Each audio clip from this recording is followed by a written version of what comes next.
I sit alone in my parked car outside Wilson's funeral home, my trembling hands clutching my phone. The screen blurs through my tears, but the message exchange still glares at me like an open wound.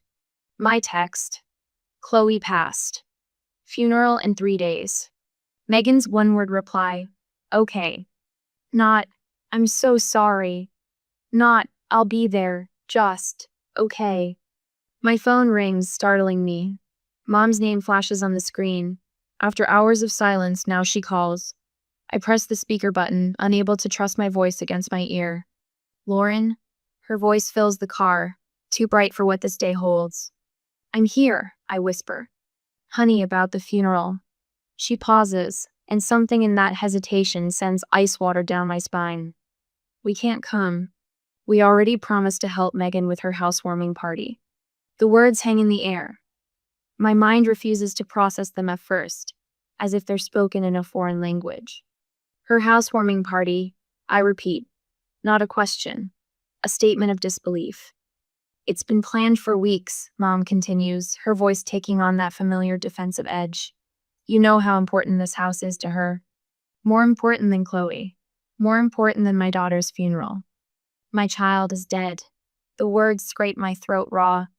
And we're very sorry about that, Mom says, her tone suggesting an inconvenience rather than a tragedy. But Chloe wouldn't want us to disappoint Megan. You know how sensitive she is. The memory crashes over me. Chloe in her hospital bed just 1 week ago, frail, yet somehow still radiating that stubborn light of hers.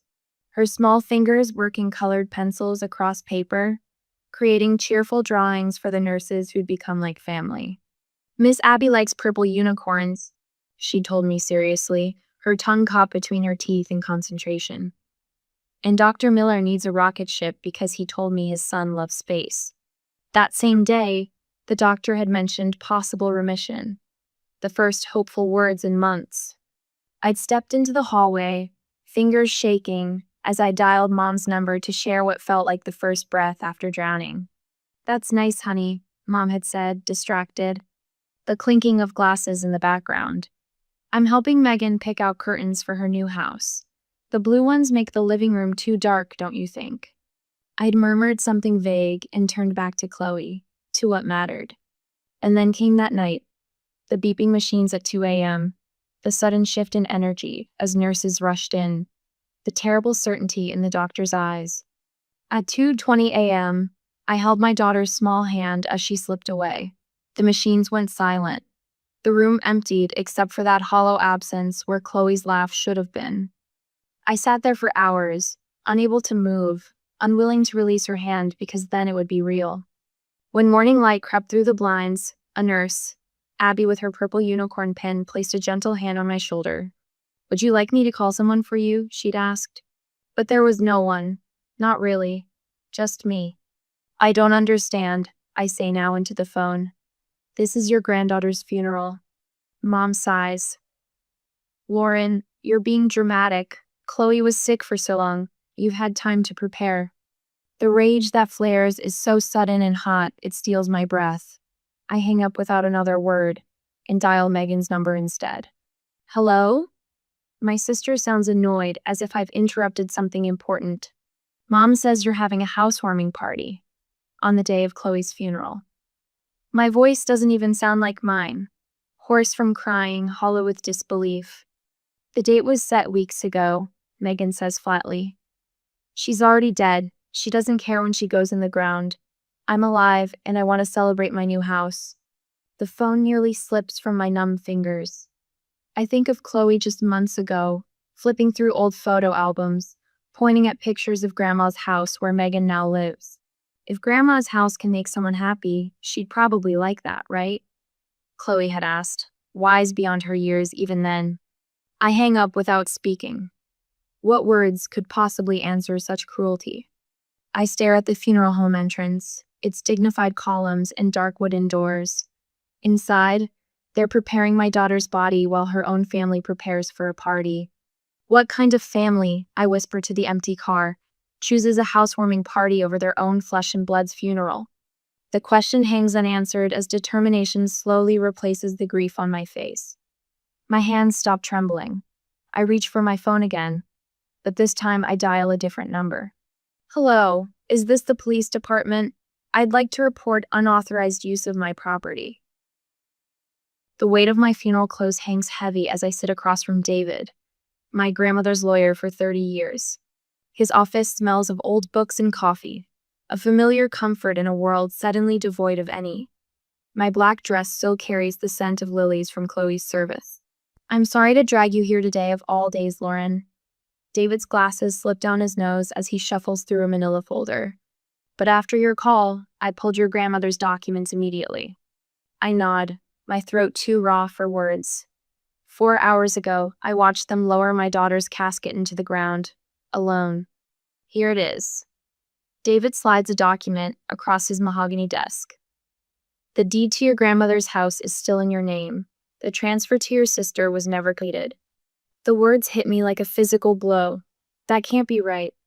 I gave Megan the keys last year. Giving keys isn't the same as legal transfer. David taps a finger on the document. According to my records, you said the paperwork could wait. A memory surfaces Mom and Ted, my stepfather, sitting at my kitchen table 3 weeks after Grandma's funeral. Their voices urgent, insistent. Megan needs a fresh start after that messy breakup, Mom had said, stirring her tea with quick, nervous movements. You know how much she loved that house. It should stay in the family, Ted added, his tone reasonable, practiced. You've got your place. Megan has nothing. I'd been numb with grief, still finding Grandma's knitting needles in odd places around her house, still smelling her perfume on the couch cushions. Fine. The word had tumbled from my lips, desperate to end the conversation. She can have it. The paperwork can wait until things settle down. I'd handed over the keys the next day, relief washing over me as one responsibility lifted from my shoulders. David's voice pulls me back. Lauren, they've been pressuring you during your daughter's illness. Did you realize that? His words sliced through the fog in my brain. What do you mean? The last communication about transferring the deed came 5 months ago when Chloe was diagnosed. He removes his glasses, polishing them with a handkerchief. You responded that you needed time. 5 months ago, when my world collapsed with a doctor's gentle voice saying, leukemia. I'd forgotten all about the house, I whisper. David places a folder before me. You asked me to gather your financial records too. My hands tremble as I open it. Bank statements. 5 years of them, neatly organized. The numbers blur then sharpen with terrible clarity. A pattern of $2,000 monthly transfers to my mother's account unbroken, even through Chloe's illness. Oh God. I flip through statement after statement, months passing in a shuffle of paper. There it is, the payment sent. The night I worked until 3 a.m., editing manuscripts from a chair pulled alongside Chloe's hospital bed.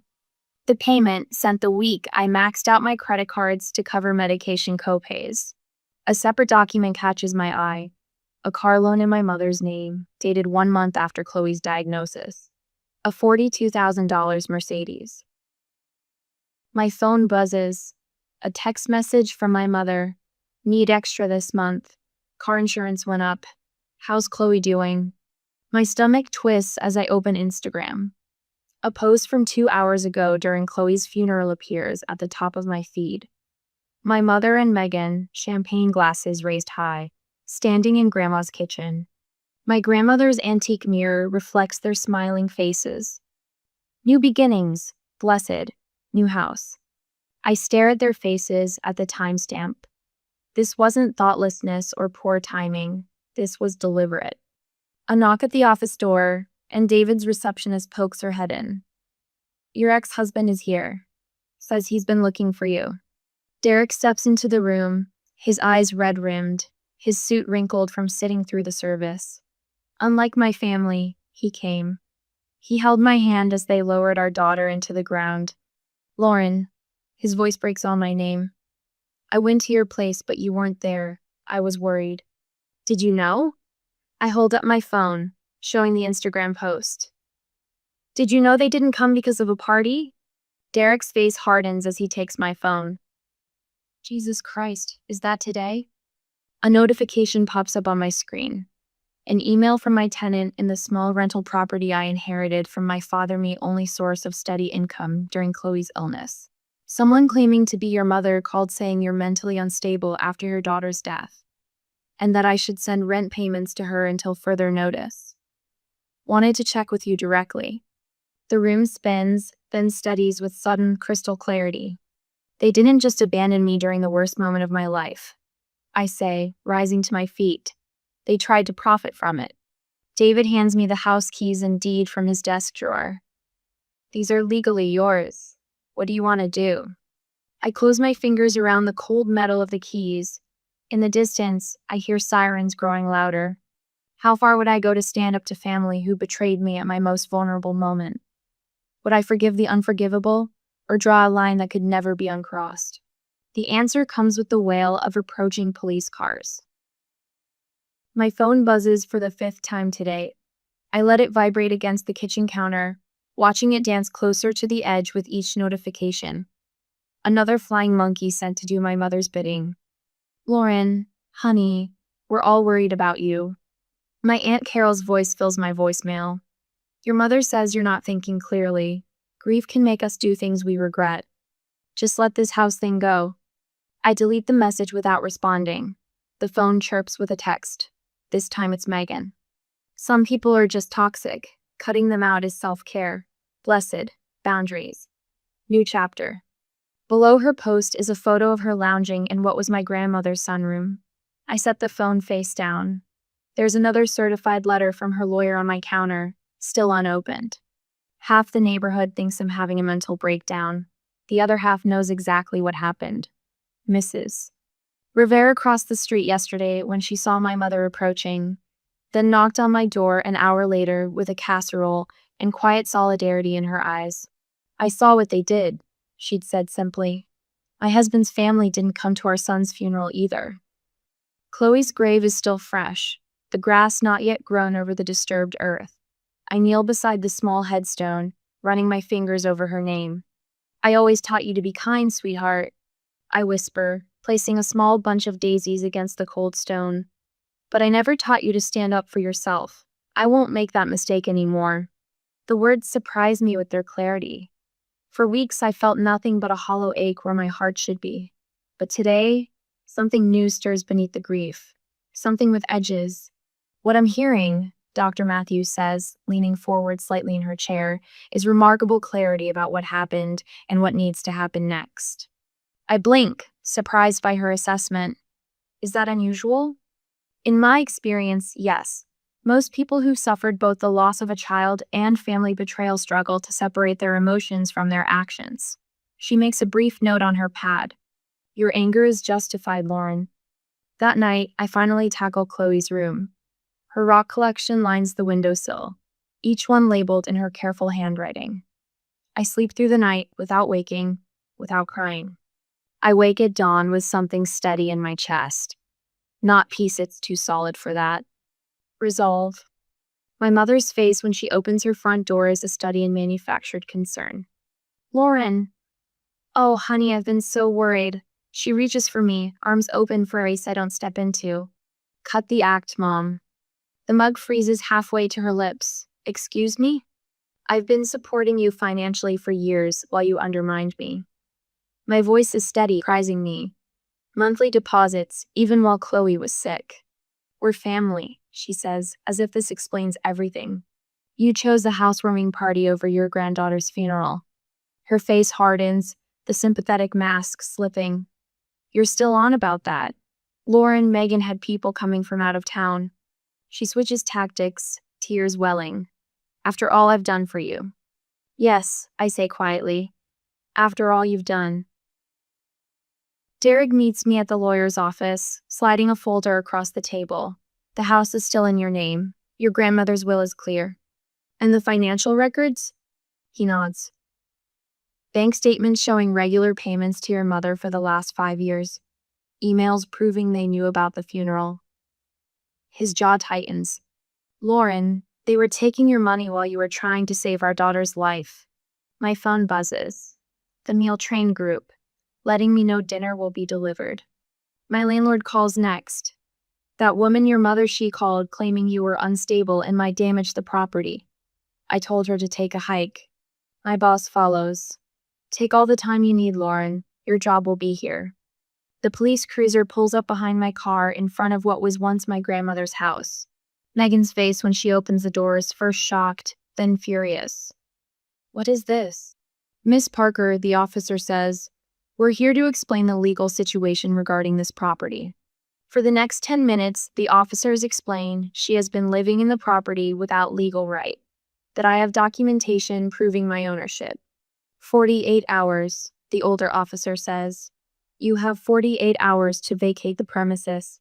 Megan's tantrum escalates as neighbors peek from behind curtains. I stand silent, neither gloating nor retreating. The older officer pauses beside me. My sister lost a child too. Take all the time you need, ma'am. 2 days later, I sit alone in my grandmother's empty living room. The house feels hollow, Megan's presence scrubbed away, but nothing yet to replace it. I run my hand along the bookshelf and feel something tucked behind the classics my grandmother loved. I pull it out, a folded piece of construction paper, close drawing from months ago. I unfold it with trembling fingers. A stick figure with wild hair stands tall, arms outstretched, a red cape flowing behind. Mommy is scrawled across the top in Chloe's handwriting. A superhero. Tears come again, but different this time. Not the drowning waves of grief, but something cleaner, sharper. I won't just survive this, Chloe, I whisper, pressing the drawing to my chest. I'll show you what strength really looks like. The security company van pulls away from the curb. 4 cameras now watch over the property, one at each corner. The technician's words echo in my head. The cameras upload to cloud storage, anything can be deleted. At the bank, I cancel the automatic payments to my mother's account. 5 years of monthly support ended with a signature. Derek emails me the last piece of evidence, of screenshots of our group chat the day Chloe died. My message announcing her passing. Their read receipts. The timestamps showing they'd seen it, known about the funeral, chosen the party anyway. This should be enough, he writes. They can't deny they knew. It's nearly midnight when my phone buzzes with a text from my neighbor across the street. You need to come quickly. Something's happening at the house. I open the security app on my phone. The night vision camera shows Megan's car parked halfway up the driveway, headlights off. She moves toward the back door, something in her hand catching the moonlight. The sound of breaking glass comes through the speaker, a window shattering. My hand doesn't shake as I dial 911. My voice doesn't waver as I explain the situation. And when I grab my keys and head for the door, my face shows only determination. They've taken enough from me already. They won't take anything more. The security footage plays on my phone screen in crisp, undeniable clarity as I stand on the sidewalk watching 2 police officers approach my grandmother's house. Megan's red Toyota is parked crooked in the driveway, half on the grass. Ma'am? The older officer, Williams according to his nameplate, gestures toward the house. You said this is your property? I nod, handing him the property deed. Yes, it belonged to my grandmother. I'm the legal owner. The sound of shattering glass cuts through the night air, followed by muffled cursing. Stay here, Officer Williams says, his hand moving to rest on his holster. I remain by the patrol car, my body tense but my mind remarkably clear. The security camera app on my phone continues recording, capturing every moment. The front door flies open. Megan stumbles out, a baseball bat dangling from her right hand. When she spots me, her face contorts from surprise to rage.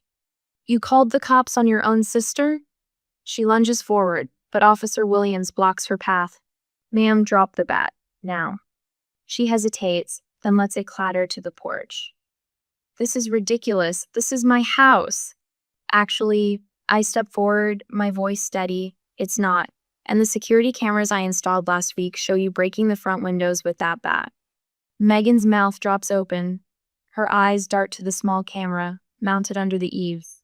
I want to press charges, I tell Officer Williams. For vandalism and breaking and entering. This is now a criminal matter, ma'am, he informs Megan as his partner reads her rights.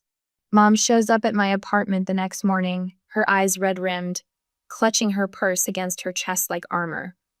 I don't invite her in. Lauren, honey, this has gone far enough. Her voice wavers. Families need to stick together. I forgave when you missed Chloe's school plays. I drew the line at missing her funeral for a housewarming party. She reaches for my hand. I step back. Chloe wouldn't want this division in the family. She was such a sweet girl. Don't. My voice drops to a dangerous whisper. Don't use my daughter's name to manipulate me. Something shifts in her expression, the motherly mask, slipping to reveal the calculation beneath. Her eyes narrow. You've always been difficult, so sensitive. Her voice hardens. Megan could lose her job over this. Is that what you want? What I wanted was for my mother to hold my hand while my daughter took her last breath. I lean against the doorframe.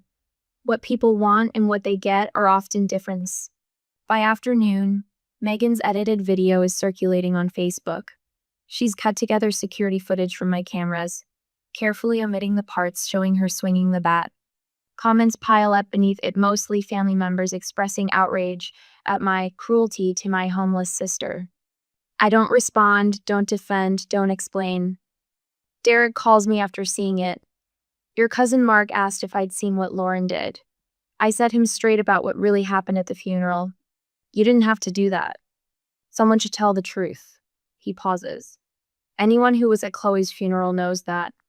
By evening, 3 mothers from Chloe's school have commented with eyewitness accounts of the empty seats in the front row seats reserved for family who never came. Chloe's oncology nurse shares how she sat with me during those final hours when no one else came. The truth emerges without my intervention, like water finding its way downhill. My lawyer calls on Thursday. The cease and desist letters have been delivered. Both your mother and sister are legally prohibited from posting about you on social media now. Thank you. There's something else. The Community Foundation called. They want to establish a children's cancer research fund in Chloe's name. They've already raised $12,000. My throat tightens. I didn't know. Apparently, Derek helped organize it.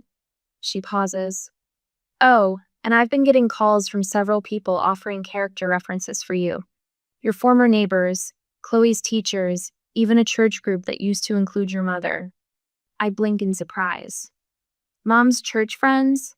They saw the truth, Lauren. They're not supporting her version anymore. Later that day, my phone buzzes with a text from my neighbor. You should check social media.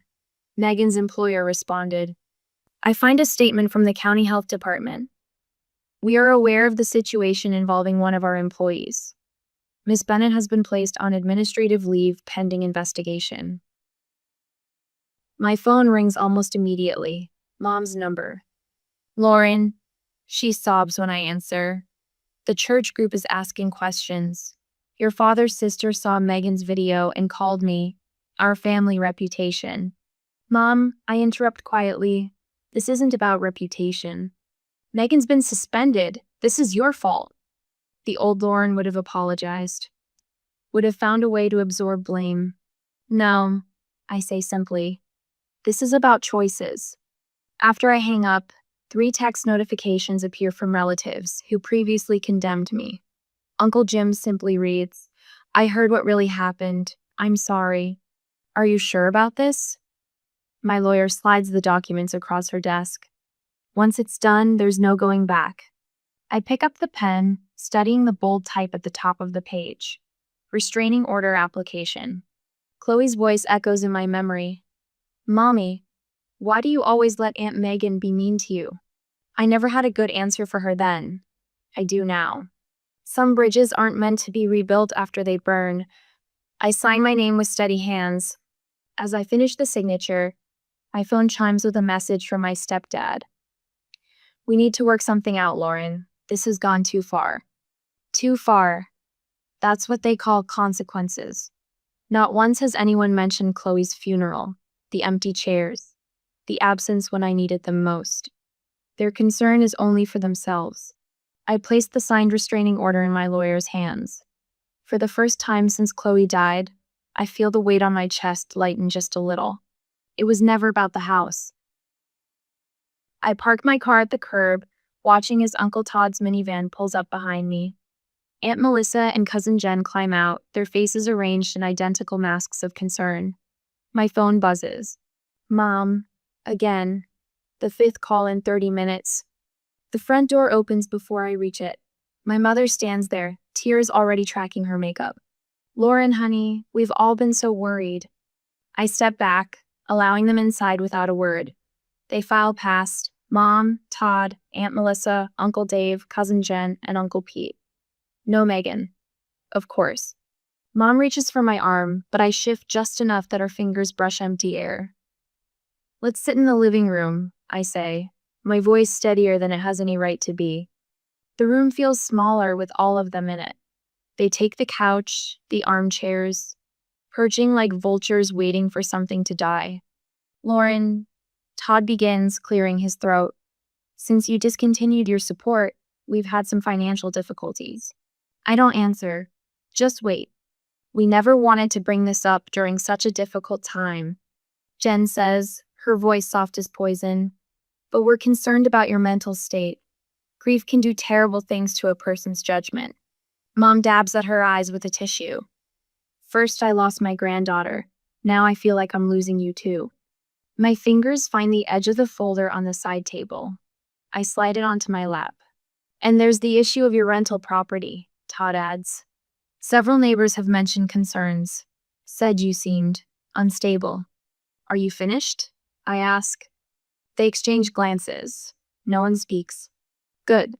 I stand, moving to the center of the room. I didn't invite you here today for reconciliation. I open the folder and remove a stack of papers. Lauren, we're just trying to, Mom starts. 3 months ago, I interrupt. Megan sent me this text when I told her Chloe was dying.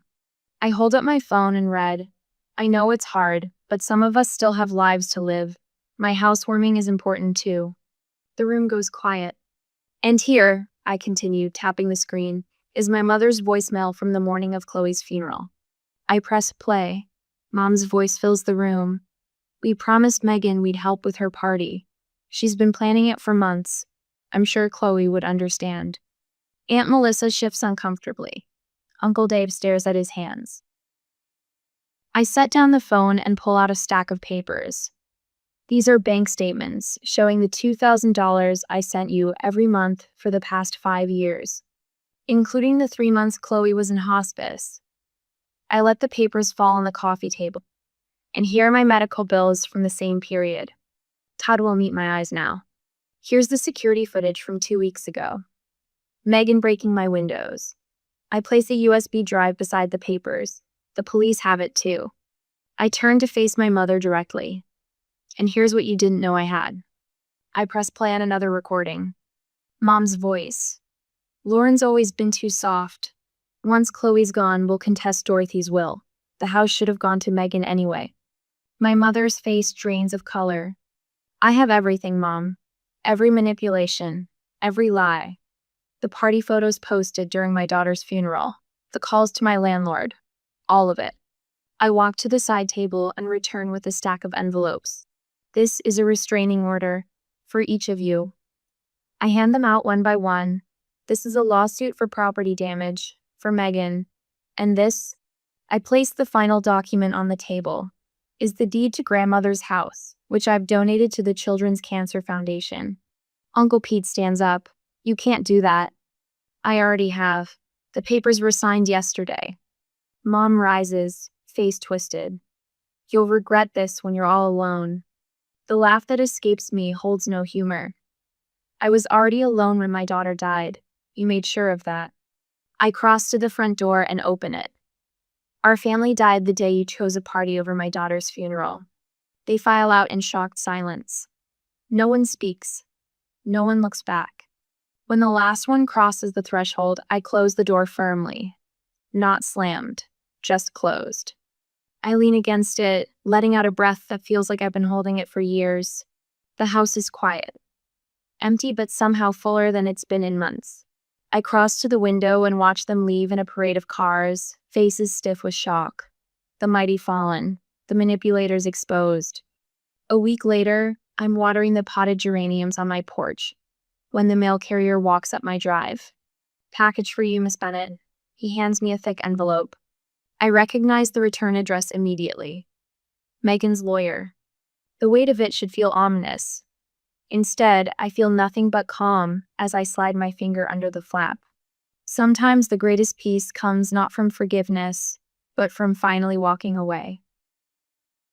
The butter yellow paint catches morning light as I run my fingers along the freshly finished wall. Chloe's artwork framed in simple wood creates a gallery down the hallway of my new home. The heaviness in my chest has transformed over this past year. Not gone, but different. A companion rather than a crushing weight. My phone buzzes against the kitchen counter.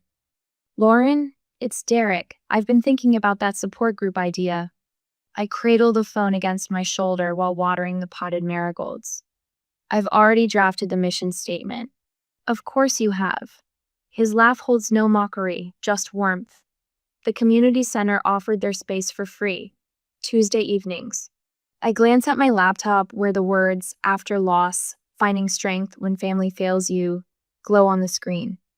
It's writing itself, honestly.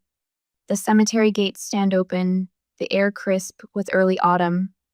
Unlike my first visits when each step felt like wading through concrete in me stride, now carries purpose. The polished stone appears before me, Chloe's name catching sunlight. I kneel on the grass, placing her drawing against the headstone. The crayon bright superhero figure me, in Chloe's imagination sports a cape and a determined smile. You made me stronger than I ever knew I could be. Tears come, but they don't drown me anymore. Back home, I change for my therapy group 6 parents who understand the unique grief of outliving their children. No platitudes, no pressure to move on, just honest navigation through impossible terrain. Messages arrive from 3 different friends, real ones, who appeared after the storm, who respect my boundaries and offer support without conditions. The promotion at the medical journal came unexpectedly. Your editing has become more precise, my boss said, deeper somehow. Later, my backyard fills with quiet laughter. Derek and his new wife arrange sunflowers around Chloe's memorial stone. My therapy group friends arrive bearing dishes that steam in the cool evening air. To the family we choose, Carol announces, raising her glass as twilight settles, not the family we're born to. At the Children's Hospital, I arrange art supplies while children in various stages of treatment gather around the activity table. A woman hovers in the doorway, her eyes holding the shell-shocked look I recognize. First diagnosis? I ask quietly. She nods, tears threatening. Leukemia, 3 days ago. You don't have to answer every call or accept every casserole. I meet her eyes directly. Protect your space. Some people will make this about them. Her shoulders drop slightly. No one said that. You made me feel less alone today, she whispers before leaving. The certified letter arrives on a Tuesday. My mother's handwriting on the return address. I open it calmly, scanning paragraphs about her regret, her pain, her need for reconciliation.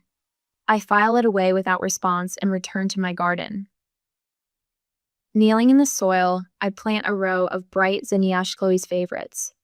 Their orange and pink faces will turn toward the sun, just as she always did.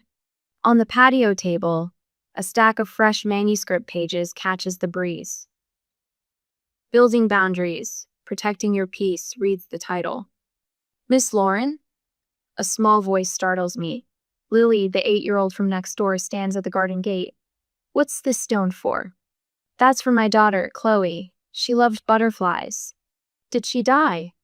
Lily asks with the direct simplicity of children. Yes. The word comes easily now.